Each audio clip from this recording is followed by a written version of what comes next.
Afinal, acabou o sofrimento. É amanhã.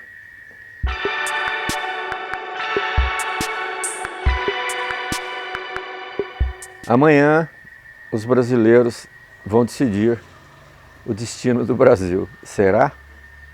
Essa é a grande pergunta que fazemos se os dois candidatos com chance de eleição terão capacidade de resolver os problemas do Brasil. Essa eleição, como a gente sempre fala, que é completamente diferente da outra, mas essa realmente é muito diferente. A gente não pode tratar essas eleições, os resultados dessas eleições e tudo isso que nos levou até a data da eleição sem uma análise profunda. Essa eleição mostrou que o Brasil está dividido. Um Brasil que sempre esteve dividido entre ricos e pobres, mas que não aparecia, ou seja, ele era uma...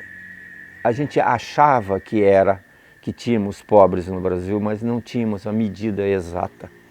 Essa eleição veio mostrar que o Brasil está dividido entre pobres e ricos. Com isso, a extinção da classe média. Nenhum país sobrevive sem uma classe média, porque hoje no Brasil o distanciamento entre as pessoas de renda econômica baixa se distanciaram muito das pessoas que têm renda alta. Isso é muito grave, porque é a classe média que não é só sobre o aspecto de consumo, mas é a classe média que forma o capital humano do país. É a classe média que exige o estudo dos filhos, a faculdade, o aperfeiçoamento. É a classe média que traz as reivindicações sociais, que exige, que cobra a questão da educação, da saúde, dos serviços públicos. É esta a sociedade importante em qualquer país, esse núcleo que não está tanto ao topo da pirâmide nem à base da pirâmide. Acabou isso no Brasil. Isso é muito ruim para um país que precisa crescer. Não termos essa classe média que, de uma certa forma, impulsiona o Brasil. Um outro aspecto, entre tantos outros aspectos que essa eleição nos mostrou exatamente esses dois Brasis, os Brasis opostos, que, como já disse antes, a gente imaginava, hoje é uma realidade. Um outro aspecto muito interessante, que a gente precisa ficar atento, é que essas eleições levaram a uma distensão política, famílias separadas, amigos interrompendo suas amizades por questões políticas. Não houve uma polarização. Polarização é ótima, radicalização às vezes é até ótima, porque exige que a outra parte mostre os argumentos para refazer ou repor ou contrapor a opinião do outro lado, mas isso tudo dentro do ambiente de educação, de civilidade, de urbanidade, de respeito um pelo outro, o que não aconteceu no Brasil. Então no Brasil, na verdade, não houve uma polarização, nem uma radicalização, houve uma disputa clara, aberta, de duas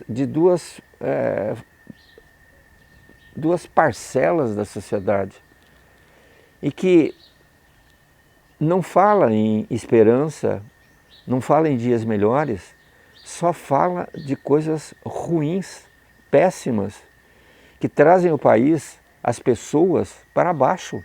Não no sentido de construir. Política é construção, política não é destruição.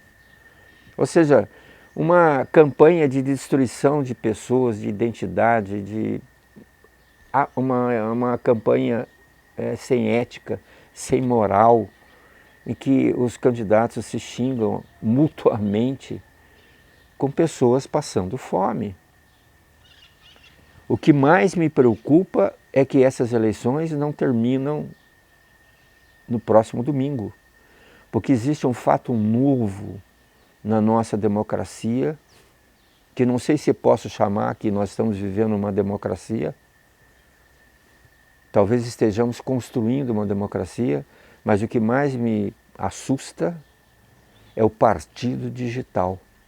Como os partidos políticos não têm mais a função que tem numa democracia, A quantidade enorme de partidos que nós temos, apesar de nessas eleições muitos reduzirem, mas o ideal seria que nós tivéssemos pelo menos 3 partidos, 4 partidos no máximo, para que houvesse uma divisão racional de forças, mas no sentido de que houvesse uma alternância de poder, que fizesse como que está acontecendo na América Latina. Um ano é um da esquerda, outro ano é da direita, porque os dois têm focos, têm objetivos, planos diferenciados, mas todos eles estão preocupados com a sociedade.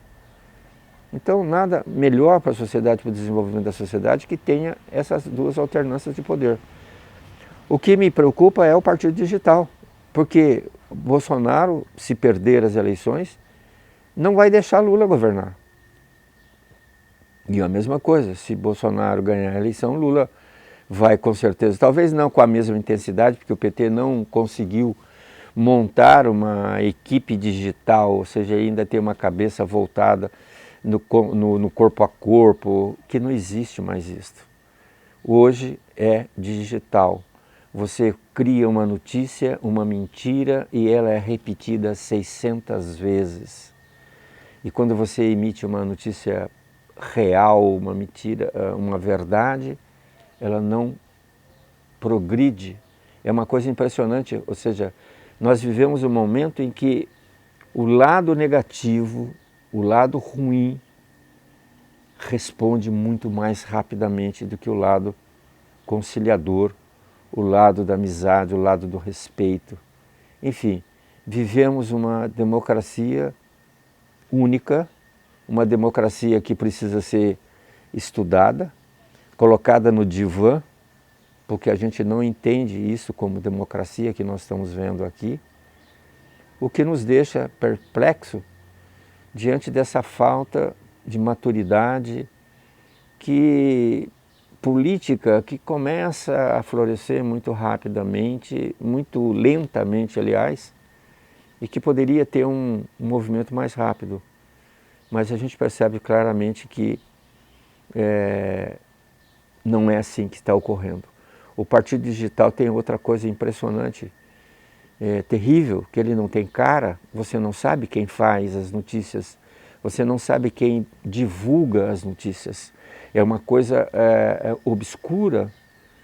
Então, esse período pós-eleitoral, que alguns cientistas políticos e comentaristas estão chamando de terceiro turno, vai ocorrer no Brasil, o que é lamentável para a nossa democracia.